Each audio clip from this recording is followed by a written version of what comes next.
गाणं बोला सर. पुष्पा नाम सुन के फ्लावर समझे क्या? फायर है मैं. पुष्पा नाम सुन के फ्लावर समझे क्या? फ्लावर नहीं, फायर है मैं. बोल दिए. पुष्पा मैं पीछे देखेगा.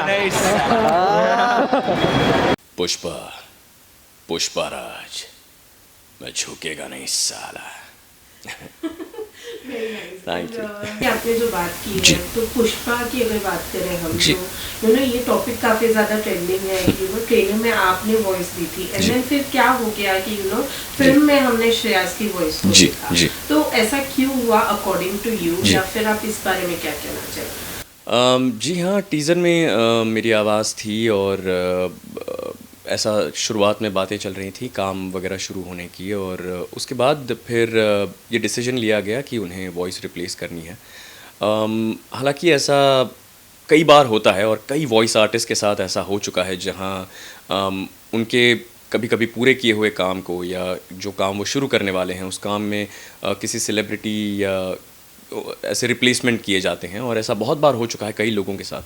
और इसीलिए ये कभी कभी थोड़ा सा अनफेयर सा लगता है कि जब किसी आवाज़ के लिए किसी चेहरे को रिप्लेस किया जाता है.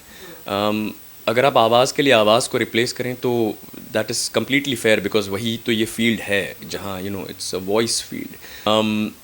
ये क्यों किया जाता है इसकी तो कई वजह हो सकती हैं, बट अमूमन ये वजह बताई जाती है कि एक मार्केटिंग टीम का मार्केटिंग कॉल है. वो प्रोडक्शन हाउस लेता है या स्टूडियो लेता है या डायरेक्शन टीम लेती है. This all depends, but generally यही कहा जाता है कि एक मार्केटिंग कॉल होता है ताकि फ़िल्म ज़्यादा बिजनेस कर पाए. इसीलिए फिर वॉइस आर्टिस्ट को चेंज किया जाता है. जो मुझे लगता है कि इतने सालों की जो मेहनत है इस वॉइसिंग इंडस्ट्री की, इन सारी चीज़ों को फाइनेंशियली वायबल बनाने की, वो कहीं ना कहीं वो बात मुझे थोड़ी सी खटकती है कि उस पूरी मेहनत को इतने सालों की नज़रअंदाज किया जाता है. अगर हम सोचने जाएं तो ऐसा लगता है कि हाँ, शायद ये पैसों के लिए ही लिया गया एक कॉल हो सकता है. एक तरह से हम अनफेयर भी कह सकते हैं, बट उनके लिए ये एक सही कॉल होगा क्योंकि जिन्होंने पैसे लगाए हैं वो चाहेंगे कि उससे ज़्यादा रिटर्न्स मिलें.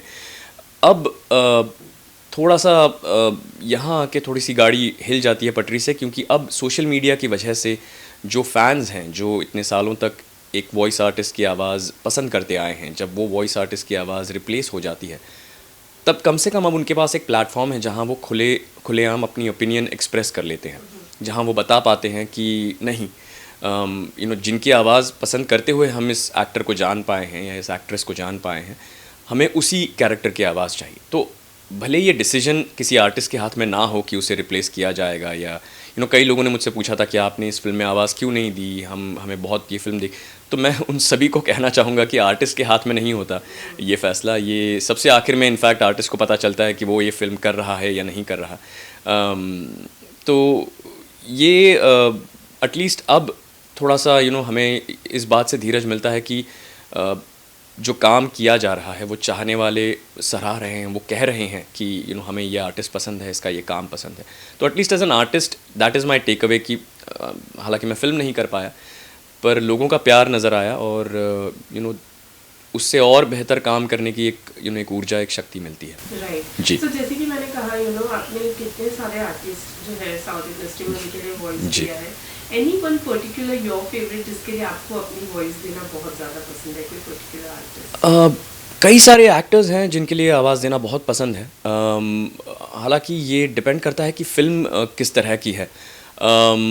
जैसे कि अगर अल्लू अर्जुन की बात करें हम, तो मुझे डीजे में उनके लिए आवाज़ देना बहुत पसंद था, क्योंकि जब वो एज अ वॉइस मेरे लिए चैलेंज बनता है तब वो काम करने में और मज़ा आता है. तो डीजे में उन्होंने बहुत बखूबी 2 अलग किस्म के या अलग शेड्स वाले कैरेक्टर्स एक ही फिल्म में किए थे. तो एक में वो पंडित की तरह बात करता है, बट एक में एक मंझे हुए असैसिन है. तो वो जो चेंज ऑफ टोन लाना वो एक अलग किस्म का चैलेंज था. जैसे महेश बाबू हैं या जूनियर एनटीआर हैं, तो अलग अलग कोई फिल्म होती है जिसमें वो एक्टर एक ख़ास किस्म का कैरेक्टर करता है, तो वो वॉइस से दिखाना मेरे लिए चैलेंजिंग हो जाता है और वो करने में फिर मुझे उतना मज़ा आता है.